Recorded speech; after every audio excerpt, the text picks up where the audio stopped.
Hi guys, Thomas and Friends 47 here, and today we're taking a look at the new Thomas and Friends Motorized AEG Gordon.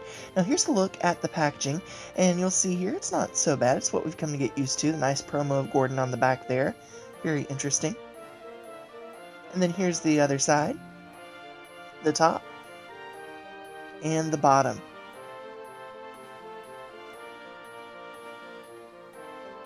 See there with the little Thomas barcode. I like that.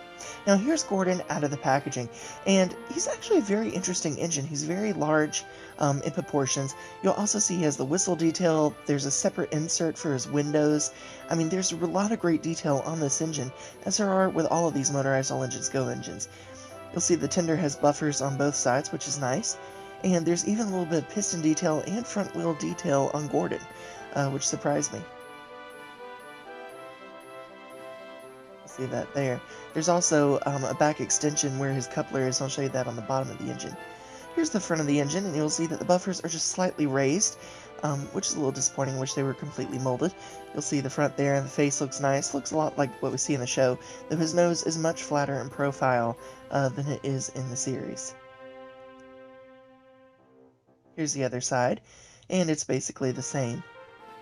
Now, here's the back of the engine. You'll see the back of Gordon there. There's the coupling. There's a little bit of running board that sticks out on the back. And then here's the back of the tender. You'll see the buffers there, and then the front of the tender as well. Now, on the top of the tender, there's spaces there, and I do not like that. I wish that that was sealed up, because it just looks weird having those two openings on either side. On the top of Gordon there, too, you'll see the dome, the whistle, and of course the funnel on the top there. And then here's the bottom. Again, you'll see where I was talking about those fake wheels that extend down from the top of the body.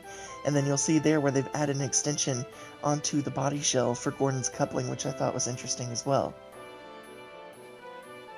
There's the battery motor. And you also see how the whistle's separately applied.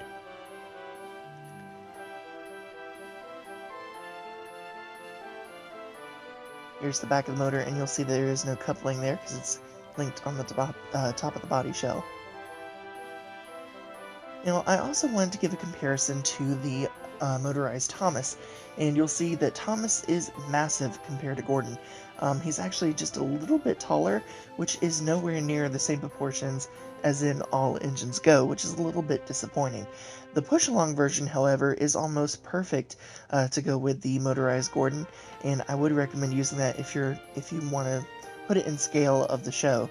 I would probably use the push-along engine. So all in all, what do I think of this Motorized Gordon? Well, all in all, it's actually very detailed for what it is, and that really surprised me. Which I think that's the thing that that frustrates a lot of Thomas fans, especially fans of the classic series. Mattel has gone out, above and beyond to make these toys as detailed as possible. And if they had just put a little bit of that in with the old series, I think that's where fans don't like these newer engines, because they wish that same detail had been put to the older show. All in all, though, this is a great model for what it is. It looks almost exactly like what you see on screen in Thomas & Friends All Engines Go, and the size of the model actually surprised me as well. It felt like a lot for what I was paying for. Anyway, that's my thoughts. Let me know what you think about this model in the comments below, and I'll see you all again very soon. Bye for now.